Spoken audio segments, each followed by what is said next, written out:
Hej alle sammen og velkommen til en ny episode herinde fra vores single Let's Play serie.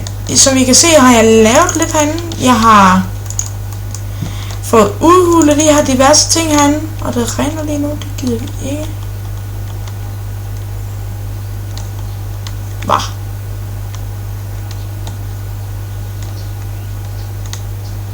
Det vidste jeg ikke, det her. Nå, tror jeg fordi det lige holder med regn.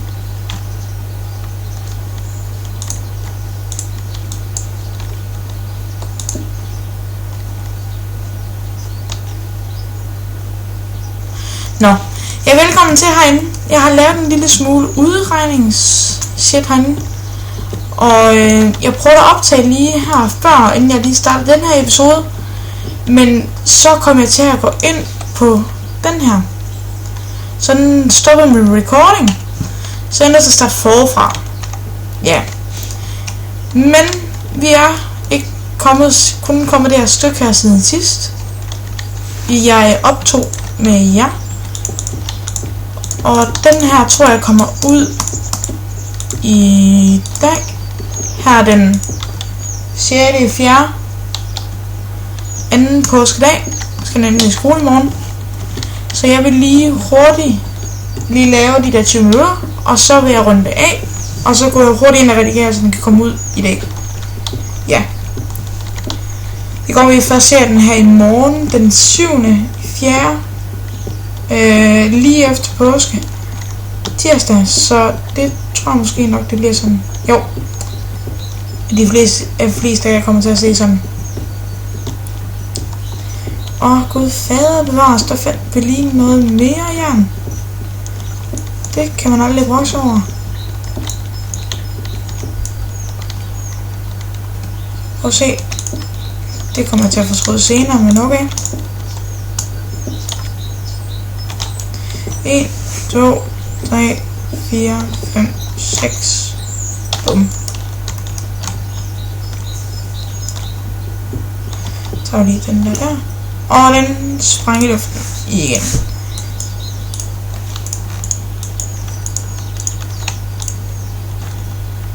Den sprang sin vej. Der, sådan. Som, ja. Herinde, som jeg har lavet her, det bliver ikke så stort, fordi den slutter lige her. Og det jeg skal i regne med, det bliver sådan noget træsøjle. Lige vise, hvordan det kommer til at se ud senere. Så er det sådan, at herinde, det skal være sådan et soverum eller sådan noget. Hvor også det er en lille smule breathing eller sådan noget. Herinde, der skal være sådan noget smelte, tingeltangel eller sådan noget. Og det tror jeg kommer til at blive, så bliver det herinde. En af de her to rum skal der være smelterum, og en af dem der skal være sådan et arbejdsrum. Eller en af dem skal der også være sådan en breathing stand og en table eller sådan noget. Så det skal vi nok lige få styr på. Og vi skal have, jeg tror vi skal ud og hente noget træ og lave de her træsøjler herinde til. Og sætte vores væg op, som jeg allerede lige har gjort her, med det her materiale. Yes.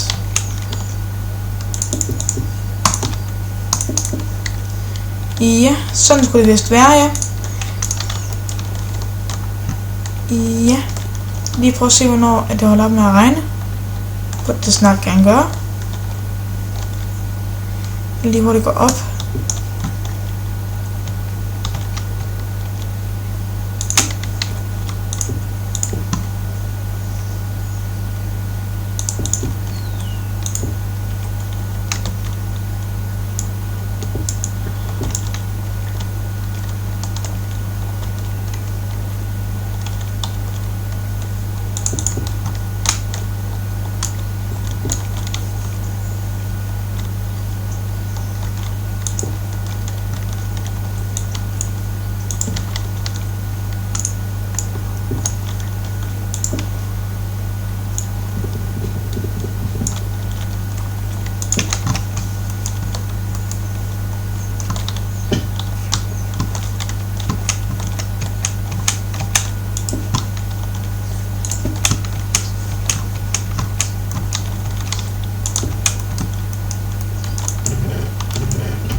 Nå, undskyld ikke, I snakker så meget. Jeg skulle lige finde ud af det der. Vi render lige over til den her skov, vi lige har her ved siden af os. Den anden skov. Som I kan se, så bliver det her træ her. Sådan en undergrundsbase, jeg kører med det her. Det skal lige tælle hurtigt. Getting wood, det har jeg først fået nu.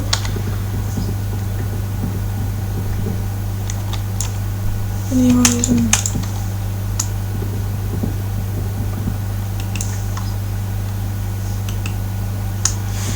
Yes.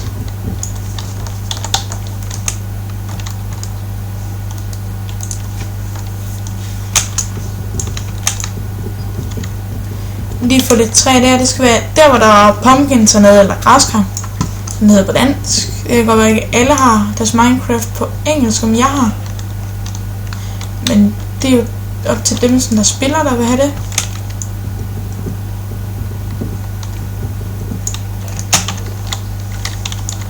Regn på kur der.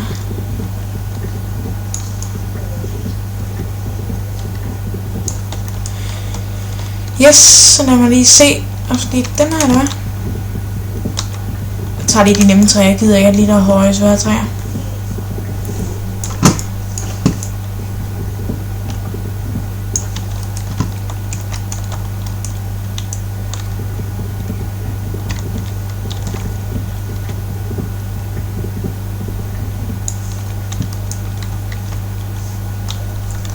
Okay, det var lidt spøjs det der.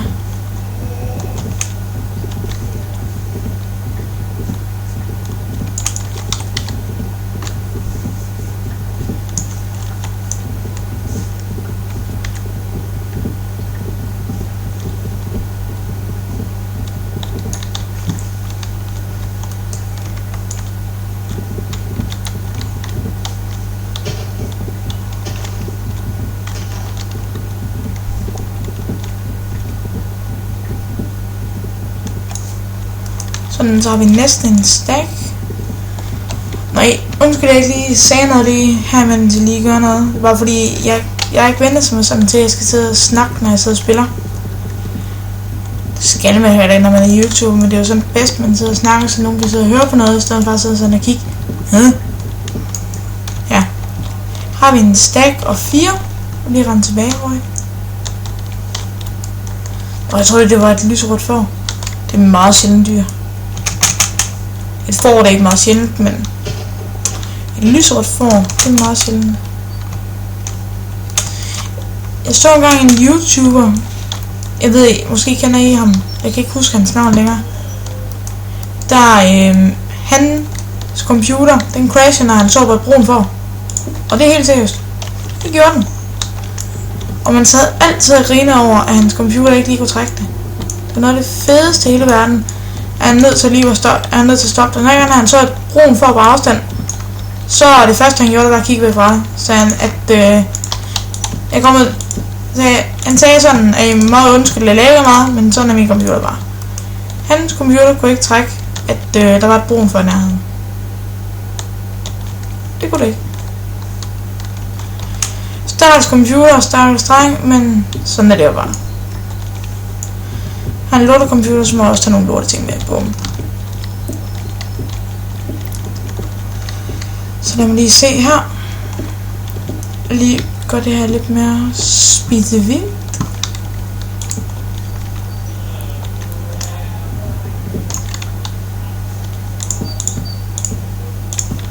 Her.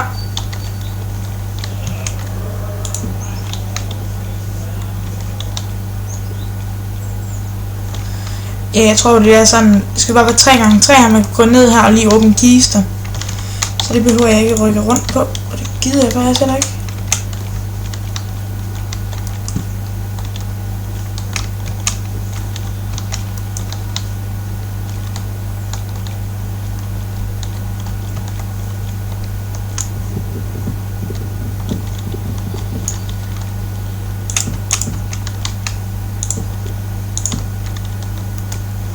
Men altså sådan 1, 3, ja, og så lige kommer sådan ind, ja, og så lad mig lige se, og den her, der skal også lige være en søjle der, 1, 2, 3, 1, 2, 3, 1, 2, 3, 1, 2, 3,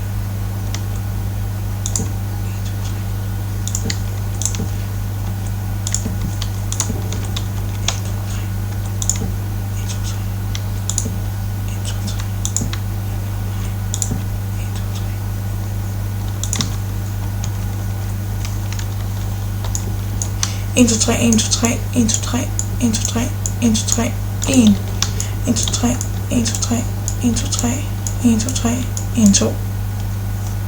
Og det er fordi den skal være nummer 3 derovre. Der står det. Ja.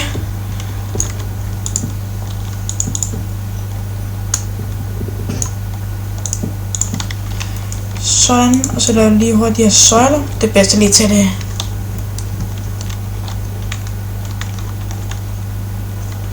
Torden udenfor.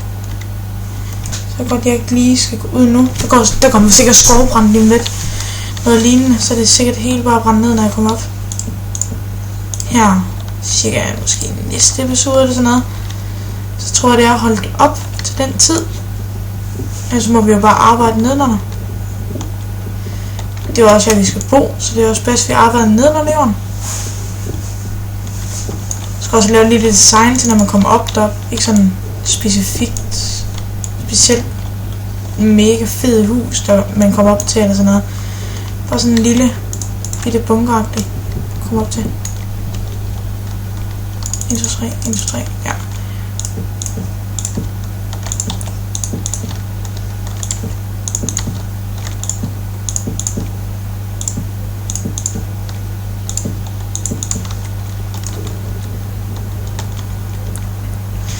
Måske var det faktisk nemmere, hvis man gjorde det på den anden måde.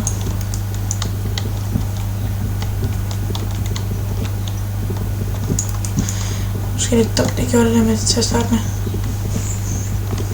Jeg tror faktisk, det er nemmere, hvis man gjorde 2-2. Fordi at så kan de lige være inde. Eller vil det være dummere?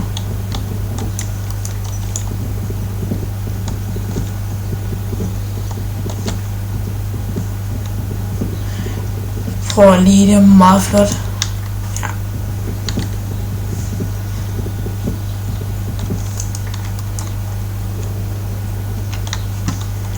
En, to, en, to, en, to, en, to, en, to, en, to, en, to, en, to, 3. Lad dem lige bare lige. Den der, 1, 2, 1, 2, 1, 2, 1, 2, 1, 2, ja, det kommer til at passe mig bedre. Nå, jeg vil lige hurtigt tage et lille kort klip, så jeg lige vil sætte de her søjler her. For det behøver jeg jo ikke sådan specifikt at se på, jeg gør. Og så vil jeg lige hurtigt ordne noget, inden jeg kommer tilbage lige om lidt, så I kan se det mere. Ja. Og jeg beholder det her, så I kan stole på, at jeg ikke går i game mode eller noget. Så jeg logger ikke ud af banen eller noget, så I kan se, at jeg ikke bruger game mode eller sådan cheats.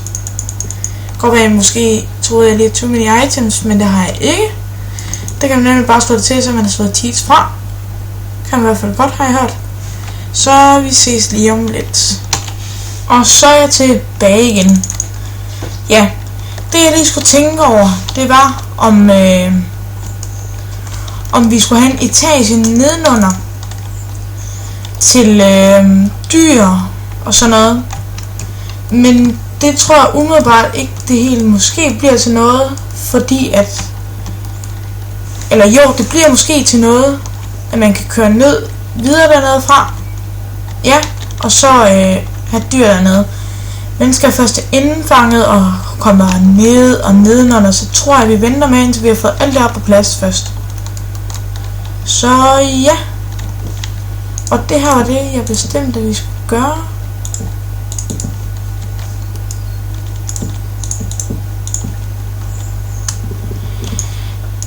Yes, jeg er lige kommet hjem fra fødselsdag. Jeg var lige nede til min mosters fødselsdag. Så det var fint nok. Fik god mad og ja. Jeg kan ikke huske, hvor mange år hun blev. Hun blev sikkert lidt gammel, men det gør sådan nogle kvinder. Sådan der kvinder jo. Yes. Så er de ældre af dem. Især min mor. For den sags skyld. Og så håber jeg, at hun ser den her video, for så tror jeg, jeg har fået trukket mange af mine penge i lommen. Mange af mine indtjeninger af mine lommepenge. Så jeg tror lige, jeg siger undskyld, mor. Det er ikke min mening. Kun meget. Jo. Lige prøv at se. Vi har ikke noget træ tilbage lige nu. Yes. Jeg tror lige, jeg hurtigt vil rende ovenpå. Og lige op efter noget. Så der er noget, der brænder op. Eller ikke. Der er stadig en lille gris op i træet. Yes. Lige rende herover. Jeg er i hvert fald det var aldrig tør for mad sådan på grise. Det tror jeg, jeg kan lave sådan en grisefarm måske alligevel. Jo, jeg rende herover.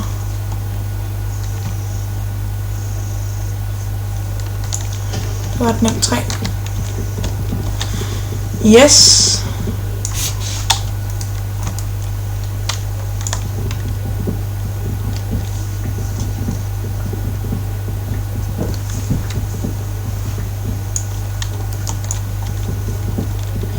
Ja. Så jeg tror umiddelbart også, at det kommer til at blive sådan måske, at vi laver en grisefarm alligevel, som jeg lige sagde nej til lige før. Men først når vi har fået alle vores ting på plads. Så vi har fået items ind i alle kistene, og vi har fået skaffet os en seng, så vi ikke behøver at komme ud om natten og sådan noget. Og lige ordnet diverse svæltningssystemer og sådan noget. Men det burde ikke blive noget problem til den tid. Yes. Jeg har også fået optaget den første episode af en ny serie herinde i Minecraft sammen med en af mine venner, der hedder Frederik MC. Og jeg hedder også Frederik, jeg hedder bare Frederik KC. Og vi har lavet en serie sammen. Og som jeg skrev på Facebook, så er det en hemmelig gæst, så er den ikke så hemmelig mere. Fordi at så ved I det i hvert fald nu. Måske det kvikkeste at sige, men okay. Så ja. Kommer til at lave en serie inde på en server, en dansk server. Og det håber vi at bliver en succes. Eller at der er nogen, der vil komme til at se den. Fordi at vi har brugt lidt tid på at lave den og tænke over den og finde ud af, hvad vi skulle gøre derinde på og sådan noget. Hvordan vi skulle gøre det. Så jeg håber, at I vil også se den serie, der kommer ud efter de første 7 episoder herinde fra. Eller første 4 eller sådan noget. Det kommer i hvert fald ud her på et tidspunkt. Men det skal I glæde jer til. Det bliver en god serie med, så det ikke kun er mig, der er. Så har jeg også optaget den første episode inden fra CSGO. Det gjorde jeg her i går. Den kommer også ud her på et tidspunkt. Og der, jeg ved godt, jeg er ikke den vildeste til CSGO, men jeg er god nok lidt alligevel. Lidt god, kan man godt sige her. Er der en kæbe her, ikke? Jeg tænker noget.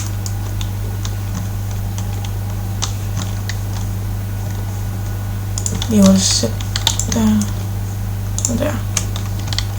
Og der.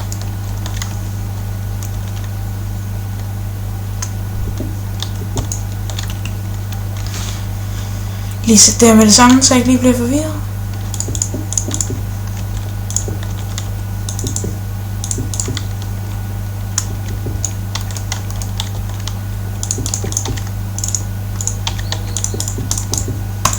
Ja. Vi skal også over den der cave, vi fandt i første episode. Og kigge på den. Se om der er noget gode ting dernede. Der er en ravine dernede. Så der er en mineshaft dernede. Det vil vi blive utrolig glade for, hvis der var.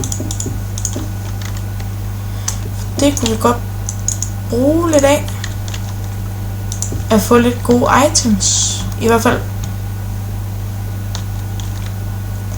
Fordi at som at jeg har fundet meget jern her. Den episode på at optage før, der fandt jeg også en masse jern. som jeg har brugt lidt på pickaxes på at få udlært det her udhule. Så tror jeg titlen det bliver jern og arbejde. Titlen bliver arbejde. Yes. Så jeg vil lige hurtigt ordne det her.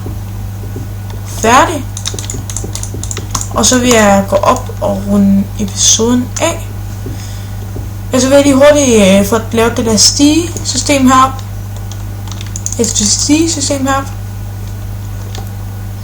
Og det tror jeg også kommer til at virke. Ja, undskyld hunden i baggrunden, det er en af mine hunde. Jeg tror lige mine forældre går ud og ordner. Jeg gider ikke virkelig til at rejse mig. Jeg gider ikke til at lave et klip for det her. Ej, det bliver fint. Kommer til at være testes op af her. Sådan 4 testes til hver kategori. Fordi at nogle af dem, der kan godt være lige ved at dele op i forskellige kategorier, selvom de er en række. Men det må også være lige meget alligevel. Bare jeg kan have mine ting hernede. Og finde dem igen, når jeg får brug for det.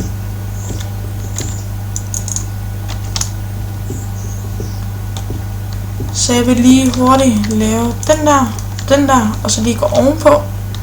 Og hente et træ. Og så vil jeg runde hele shitet af. Og så vil jeg, ja, gå ind og tage en omgang til at skubbe. Men ikke lige optage det. Først det her første episode. Yes, og lige den der. Og så kommer det til at være, ja, det skal jeg ordne senere.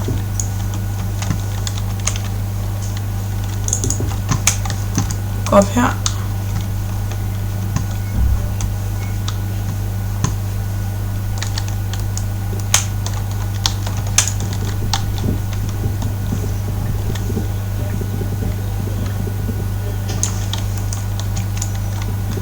Som det træ ind. Da jeg siger CSGO, der er jeg sådan lidt en dårlig taber den episode, fordi at jeg sidder meget og kommenterer på, hvad de andre gør fra det andet hold. Og det kan godt være, at det er lidt irriterende at sidde og se på, at jeg gør det, men jeg er måske lidt en dårlig taber, når det gælder CSGO. For når jeg bliver skudt, og der er på et tidspunkt, der er en, der sidder bag en kasse i DOS 2. Han kan se mig, og jeg kan ikke se ham.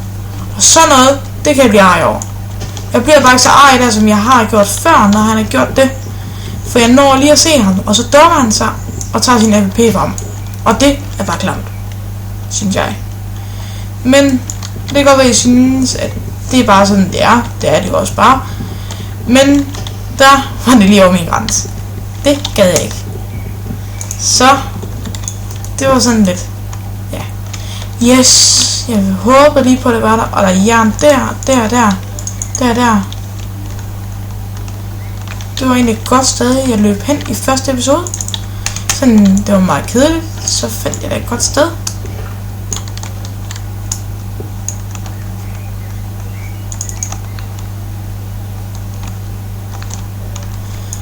Og så ja, det er ikke sådan meget under jorden den her, så der er ikke chance for diamond her. Det er mere nede under grunden. Ja, var det ikke en blåmus derovre? Nå, det var sikkert bare mig.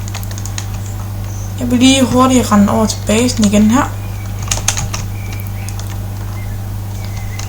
Og så lige hurtigt komme ned. Jeg tror, jeg skal overhente det her træ. Der er lige det hjemme. Ej, det har jeg her. Bare rolig, Frederik. Der.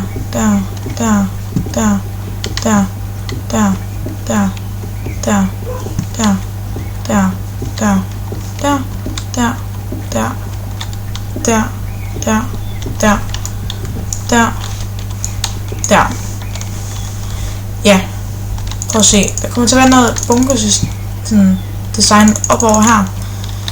Men nu vil jeg lige lave sådan en søjle op her. Det kunne jeg ikke. Kom op til at gå op igennem der. Det kommer den her også til.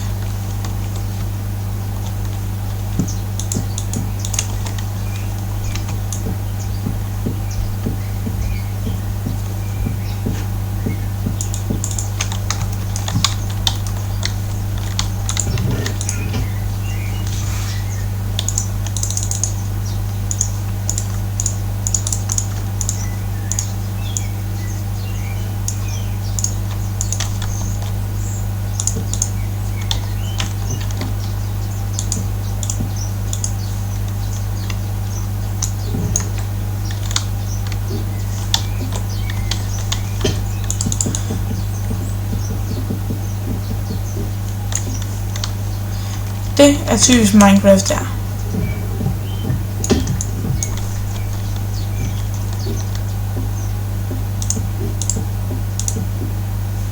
Og så er der lige plads til en mere her.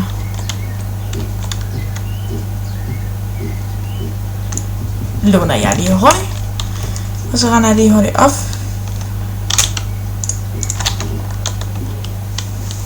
Ja, runder den af lige lidt. Og så der. Og så der. Ja.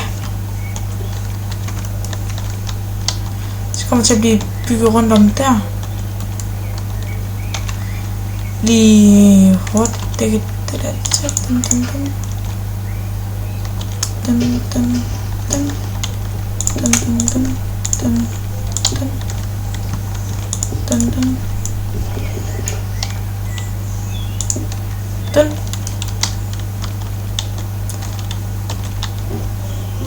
Ja. Tak fordi I så med. Husk at tjekke linksene i beskrivelsen. Og hvis det er det første gang du ser med, så husk at gå ind og tjekke anden episode eller første episode af den her serie inde på single let's play listen. Og hvis du har spørgsmål eller noget, så er der en mail, som jeg har sat ind på kanalen, hvor I kan gå ind og skrive spørgsmål eller sådan noget til mig. Om I vil med til et eller andet, eller spørgsmål omkring kanalen, eller om I vil være med til optagelse, eller om I vil have nogle specielle tips, eller sådan noget. Til noget. Minecraft CSGO. Så bare skriv til mig på den der mail, den her Master Casey. Den hedder det her med alt sammen småt. Og så snapper.gmail.com, hvis I kan finde den. Ellers skal jeg prøve at finde den selv, og se om jeg selv kan finde den. Jeg skal skrive den ned i description. Men I må have det godt alle sammen. Og vi slutter herfra.